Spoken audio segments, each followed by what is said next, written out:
నమస్తే. కాంగ్రెస్ పార్టీ అధికారంలోకి వచ్చినటువంటి 40-45 రోజుల్లోనే అనేక విమర్శలు పొందుతుంది ప్రతిపక్షాల నుంచి. అటు కేటీఆర్, హరీష్ రావు ఇక వరుసగా కౌంటర్లు ఇస్తున్నారు అధికార పార్టీకి. మాట్లాడదాం. ఏఐసిసి కార్యదర్శి సంపత్ కుమార్ గారు ఉన్నారు, కాంగ్రెస్ పార్టీ సీనియర్ నాయకులు. సో సంపత్ గారు, ఎట్లా చూసుకోవచ్చు ముఖ్యమంత్రి రేవంత్ రెడ్డి గారు బీఆర్ఎస్ పార్టీని 100 మీటర్ల లోపలికి తొక్కుతామంటే, కేటీఆర్ గారు మాత్రము 6 గ్యారెంటీలు అమలు కాకపోతే ప్రజలే మిమ్మల్ని తొక్కుతారు అనే రీతిలో మాట్లాడుతూ ఉన్నారు. ఎట్లా చూసుకోవచ్చు? ఈ మధ్యకాలంలో చూస్తున్నాం, మీరు అన్నట్లు ఒక 1 వీక్ నుంచి 6 గ్యారంటీలు అమలు కాకపోతే ఏం చేయాలని అంటారు. ఒకవేళ అమలైతే ఈయనను ఎవరు దొక్కాలి, ఎక్కడ దాకా దొక్కాలి చెప్పమనండి. అమలైతే ఎవరు దొక్కాలి, ఎట్లా అదే ప్రజలు 6 గ్యారంటీలు అమలైతే కేటీఆర్ను ఈ పార్లమెంట్ ఎన్నికల్లో ఎక్కడ దొక్కాలో తొక్కుతారు. కొద్దిగా ఎక్కువ సమయం కూడా లేదు, 1.5-2 మంత్స్లో ఎవరిని దొక్కుతారు, ఎక్కడ దాకా దొక్కుతారు అని తెలుస్తుంది. ప్రధానంగా కాంగ్రెస్ పార్టీకి ఈ తెలంగాణని బంగారు పల్లెంలో పెట్టించినాం మేము అనేది కేటీఆర్ మాట. నిజంగా బంగారు పల్లెంలో పెట్టించారా అంటే ఏం చెప్తారు? బంగారు పల్లెంలో పెట్టించినామని టీఆర్ఎస్ పార్టీ నాయకులు చెప్పారు. కేటీఆర్ చెప్పిండు, హరీష్ చెప్పిండు, కవిత చెప్పింది, లేకపోతే వాళ్ళ డాడీ చెప్పిండు, కేసీఆర్. కానీ ఇది బంగారు పల్లెం కాదు, ముళ్ళ కిరీటము, అప్పుల కుప్ప అని మేము కాంగ్రెస్ పార్టీ నాయకులుగా చెప్తలేం. అధికారులు, సీనియర్ ఐఏఎస్ ఆఫీసర్లు చెప్తున్నారు.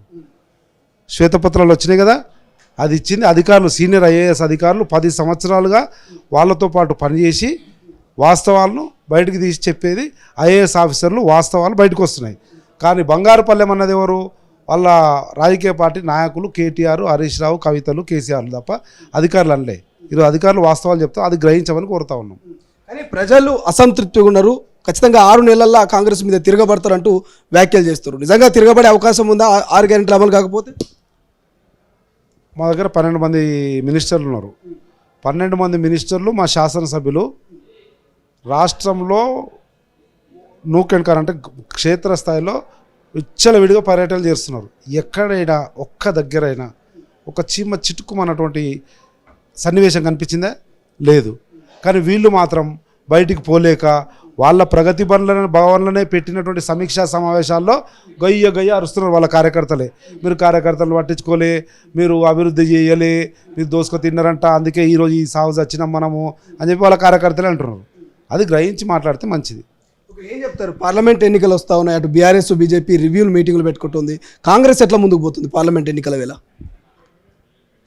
ఓడిపోయినటువంటి ఒక నిస్తేజంలో వాళ్ళు ఉన్నారు కనుక కార్యకర్తలను పిలుచుకొని కొద్దిగా సంజాయించుకొని వాళ్ళు ప్రశ్నలు అడిగితే దానికి సమాధానాలు చెప్పి ఎట్లయితే మళ్ళా కుదుటపడడానికి చేసే ప్రయత్నం వాళ్ళది.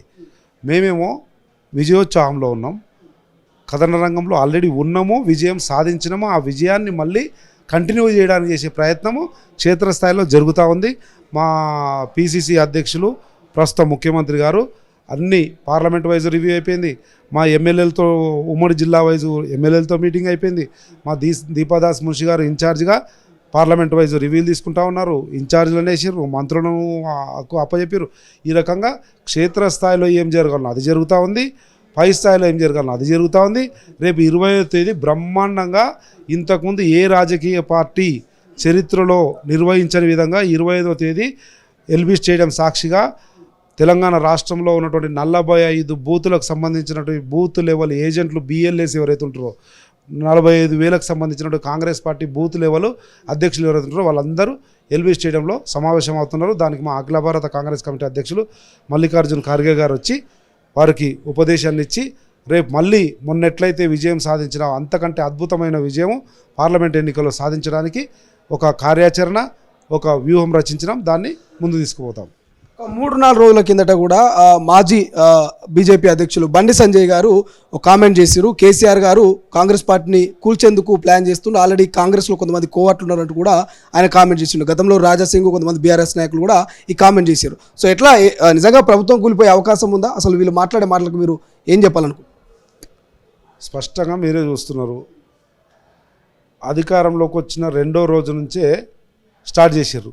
ఏమని? ప్రభుత్వం ఈ కూల్చడము, సంతల బర్రెలు కొన్నట్లు ఎమ్మెల్యేలను కొనడము, కుట్రలు చేయడము, కోట్ల రూపాయల ఆశలు చూపించో, లేకపోతే ల్యాండ్ డీలింగ్లు చూపించో ఎమ్మెల్యేలను పార్టీ ఫిరాయింపులు చేసి వాళ్ళ ప్రభుత్వాన్ని నడిపేయడము వాళ్ళకి అలవాటు.